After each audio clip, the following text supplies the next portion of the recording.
이 시간 함께 기도하겠습니다. 하나님 아버지 감사합니다. 하나님을 또 의지하며 믿음으로 이 하루를 시작합니다. 주님의 나심을 기념하는 이 시즌에 주님을 더욱더 알게 해주시고 하나님 아버지, 그 하나님께서 아버지께서 아들을 보내신 목적을 이해하게 하여 주시고 그것이 우리의 실제 믿음으로 자리할 수 있도록 인도해 주옵소서. 예수님 이름으로 기도합니다. 아멘. 오늘 우리가 함께 볼 말씀은 마태복음 2장 1절에서 12절 말씀입니다. 함께 우리가 읽도록 그렇게 하겠습니다. 마태복음 2장 1절에서 12절 말씀 같이 읽겠습니다. 헤로드 왕 때에 예수께서 유대 베들레헴에서 나심에 동방으로부터 박사들이 예루살렘에 이르러 말하되 유대인의 왕으로 나시니가 어디 계시냐? 우리가 동방에서 그의 별을 보고 그에게 경배하러 왔노라 하니 헤로드 왕과 온 예루살렘이 듣고 소동한지라. 왕이 모든 대제사장과 백성의 서기관들을 모아 그리스도가 어디서 나겠느냐 물으니 이르되 유대 베들레헴에 오니 이는 선지자로 이렇게 기록된 바 또 유대 땅 베들레헴아 너는 유대 고을 중에서 가장 작지 아니하도다. 내게서 한 다스리는 자가 나와서 내 백성 이스라엘의 목자가 되리라 하였음이니이다. 이에 헤롯이 가만히 박사들을 불러 별이 나타난 때를 자세히 묻고 베들레헴으로 보내며 이르되 가서 아기에 대하여 자세히 알아보고 찾거든 내게 고하여 나도 가서 그에게 경배하게 하라. 박사들이 왕의 말을 듣고 갈새 동방에서 보던 그 별이 문득 앞서 인도하여 가다가 아기 있는 곳 위에 머물러 서 있는지라. 그들이 별을 보고 매우 크게 기뻐하고 기뻐하더라.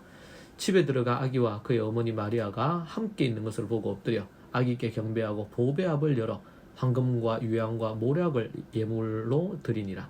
그들은 꿈에 헤롯에게로 돌아가지 말라 지시하심을 받아 다른 길로 고국에 돌아가니라. 아멘. 네, 오늘 이 말씀을 통해서 우리 아기 예수님께 경배하는 동방박사라는 제목으로 함께 말씀 나누겠습니다. 헤롯 왕 때에 예수님께서는 유대 베들레헴에 태어나셨습니다. 그때 동방에서 온 박사들이 유대인의 왕을 경배하기 위해서 예루살렘에 도착합니다. 이들은 별의 인도를 따라 이곳까지 왔는데 별은 왕의 별이었기 때문에 왕이 태어났다는 것을 이들은 알았습니다. 그들은 예루살렘으로부터 헤롯 왕에게까지 와서 새로 태어난 아기에게 경배하려고 왔다고 소식을 전합니다. 당연히 그곳에 있는 왕궁에 왕이 태어난 것으로 이해한 이들은 이 일로 헤롯 왕과 온 예루살렘이 소동에 빠졌다고 그렇게 이야기하고 있습니다. 헤롯은 모든 대제사장과 서기관들을 불러서 그리스도가 어디서 나실 것인지 고하라고 그렇게 명합니다. 그들은 성경의 말씀을 살펴서 예언대로 메시아께서는 유대 예루살렘에 나실 것이라고 고합니다. 헤롯은 박사들을 베들레헴으로 보내면서 자기도 경배하고자 하니까 아기를 찾으면 꼭 알려달라고 당부를 합니다. 그곳을 나서자 별이 다시 나타나 예수님께로 인도를 합니다. 예수님이 있는 그 집에 들어가 엎드려 경배하고 황금, 유향, 모략을 예물로 드립니다. 마태복음에서는 동방박사 이야기를 가장 먼저 기록하고 있습니다. 이들은 유대인이 아닌 이방인이었습니다. 메시아의 나심을 가장 먼저 이렇게 알고 그리고 그 탄생을 기념하기 위해서 움직인 이들이 동방에서 온 이방의 박사들이다. 천문학자들이다. 그렇게 보는 것이죠. 동방에서 그의 별을이라고 한 걸 보니까 예수님의 별이 그들을 동방에서부터 이끌어온 것으로 보여집니다. 저들은 기이한 별을 쫓아 먼 길을 왔습니다. 예루살렘의 제사장, 서기관, 왕이 아닌 동방 박사들이 아기 예수님의 탄생을 준비합니다. 동방 박사뿐 아니라 들판에 양을 치던 목자들이 주의 탄생을 경배하며 찬양을 하는 장면이 나옵니다. 도리어 헤롯 왕은 아기 예수님을 죽이려고 합니다. 유대의 모든 대제사장과 서기관들은 거기에 동조를 하는 것이죠. 주야로 말씀을 연구하며 누구보다도 메시아를 대망했던 이들이 이 유대, 특별히 이 서기관들, 대제사장들 아니겠습니까? 그런데 나중에 예수님을 죽이려 할 때에 가장 앞장서는 이들이 바로 이들이었습니다. 그리고 백성들을 우둔하게 만들어서 저들로 하여금 선동하도록 부추기고 그런 수작을 벌이기도 합니다. 예수님 탄생할 때도 살인하려는 일에 가담했고 훗날 십자가에 못 박는 일에도 동참을 합니다. 앞장서는 일을 하죠. 마태복음 2장은 예수님의 탄생과 관련된 구약 말씀을 나열하고 있습니다. 유대 베들레헴에 나실 것 6절에, 애굽으로 내려가실 것 14절에, 2살 아래의 아기들이 학살당할 것 16절에서 18절에, 나사렛 사람이 될 것 23절, 이렇게 자세하게 언급되고 있는데 이것이 모두 다 구약 성경의 예언의 말씀을 인용한 것입니다. 마태복음은 예수님의 탄생과 관련된 예언 그대로 성취되었음을 강조합니다. 예수님의 탄생이 역사적인 사실이라고 우리에게 말해주고 있고 십자가의 죽음과 부활도 사실입니다. 그분의 재림도 역사적인 사실입니다. 믿는 자에게 이것은 얼마나 큰 복인지 모릅니다. 성경은 우리에게 너무나 역사적인 이 사실들을 예언으로 우리에게 말씀해 주셨고 그 예언대로 성취되어진 것이죠. 우리는 이 부분들을 명심하고 기억을 해야 됩니다.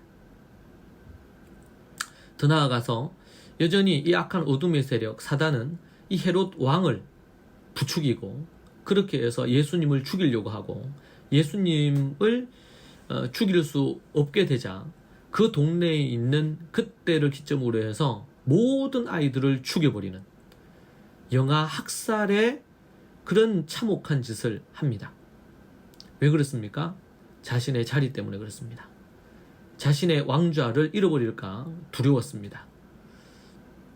우리는 자신들의 이익을 위해, 자신들의 이득을 위해,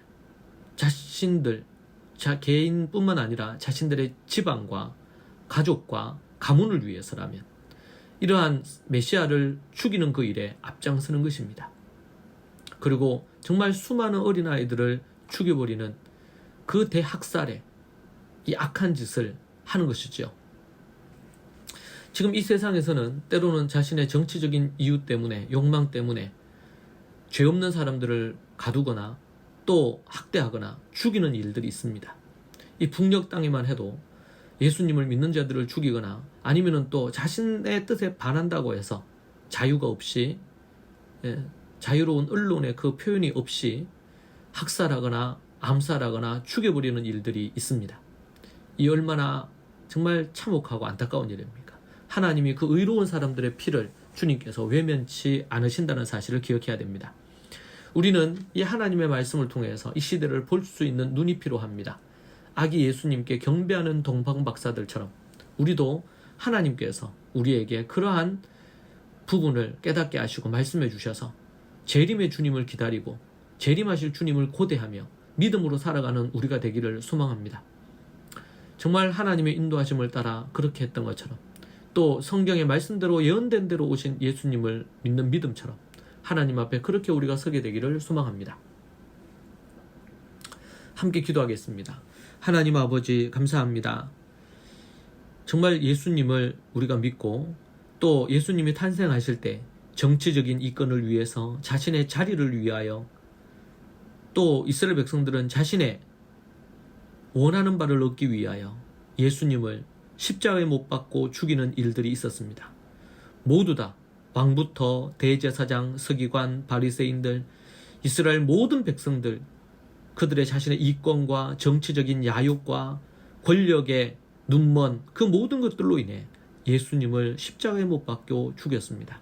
하나님 아버지, 우리가 이 땅에 살면서 우리 개인과 가정들과 교회와 이 시대가 여전히 지금도 자신들의 욕망과 야욕을 위하여 또 예수님을 십자가에 못 박는 일을 하고 있지 않는가 다시 생각합니다.